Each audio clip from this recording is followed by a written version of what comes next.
It's Europe. We all get down. We all get down.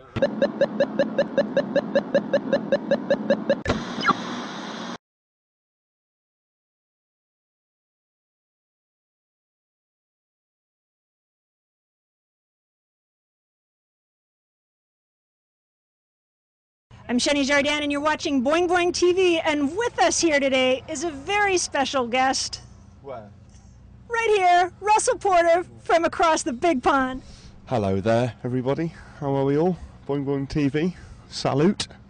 Usually when Russell joins us on the show, he's over in Brighton or London or some other place over in the UK. Through the magic of technology, I'm beamed across the waves, but I'm actually here in the flesh. We put him on a vegan broth diet for a month so he could fit through broadband tubes and be automagically transported here to San Francisco, where we're at the Outside Lands Festival in big, beautiful Golden Gate Park.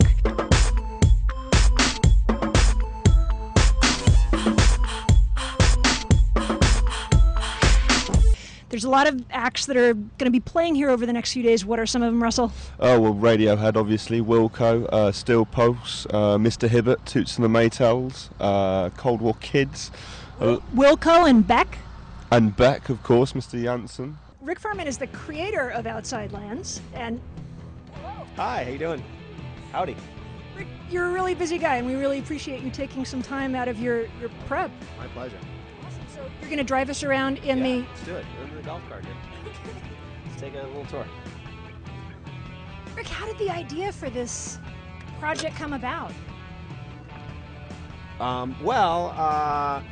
You know, my company is very focused on producing festivals, and so, you know, we've been sort of looking for the best places in the country and to a degree in the world to do great events.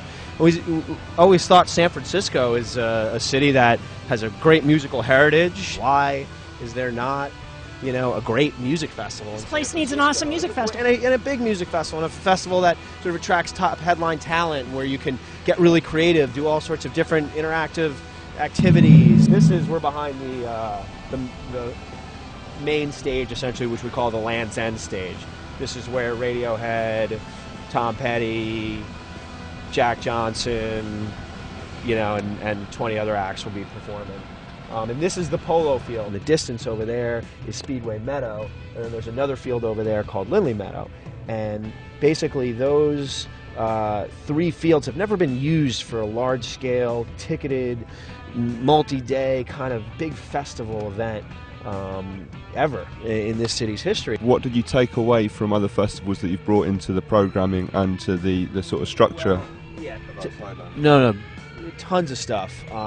You know, first off, you know, Europe has a very developed and long-standing festival culture. We've been producing festivals like this for 7-8 years. So when we first started going to those festivals 4 or 5 years ago or more, I mean, it was like looking into the future for us almost. You know, we were really able to see, okay, this is how you can produce it after you've done it a lot of times, and after you've developed systems for doing things, and after the industry has, you know, created infrastructure that can be used in the producing of these events. And for us here at Outside Lands, you know, we wanted to create something that was really related to technology.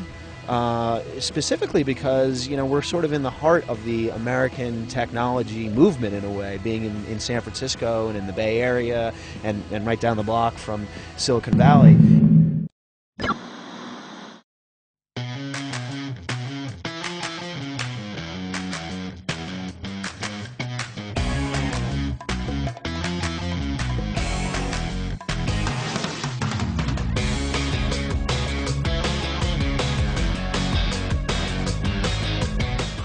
Is this thing that's both online and then in person here at the event. At the event, it's like there's a big tent. Well, who better to explain it than you? When me and John were at Bonnaroo this year... John Battelle, Federated Media, who is also a partner in Boing Boing. Exactly.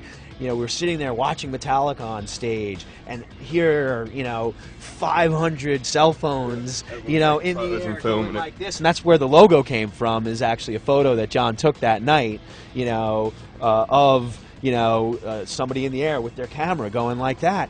And we thought, God, if we can just, if everybody put all of that stuff in one place on the web, what a cool thing for people to have access to go to and be able to create stuff and mash it up and do different things with that media afterwards. And here at Outside Lands, basically people will come into the Crowdfire tent, they'll give us their media, they'll be professional video DJs creating a stream of content, basically spitting it back out at the audience on screens throughout the Crowdfire tent as well as screens throughout the whole site. Well, you kind of, it seems that you're opening up a dialogue not just with the festival but with San Francisco itself, which is interesting. That's exactly right. And I mean, God, this is such an incredible city. I mean, there's so many amazing things here.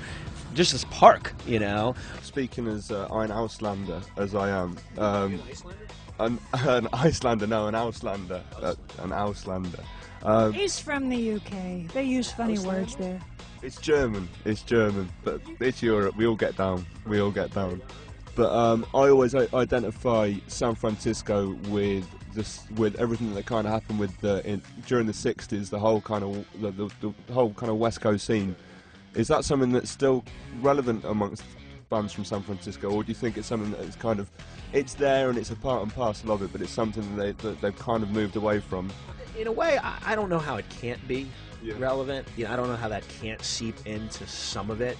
I don't think maybe it's as sort of at the forefront as maybe it once was. But I do think just the thought of experimentation, to a degree, a festival allows for a lot of creative collaborations and opportunities, and so we're hoping certainly this weekend that some special things will happen.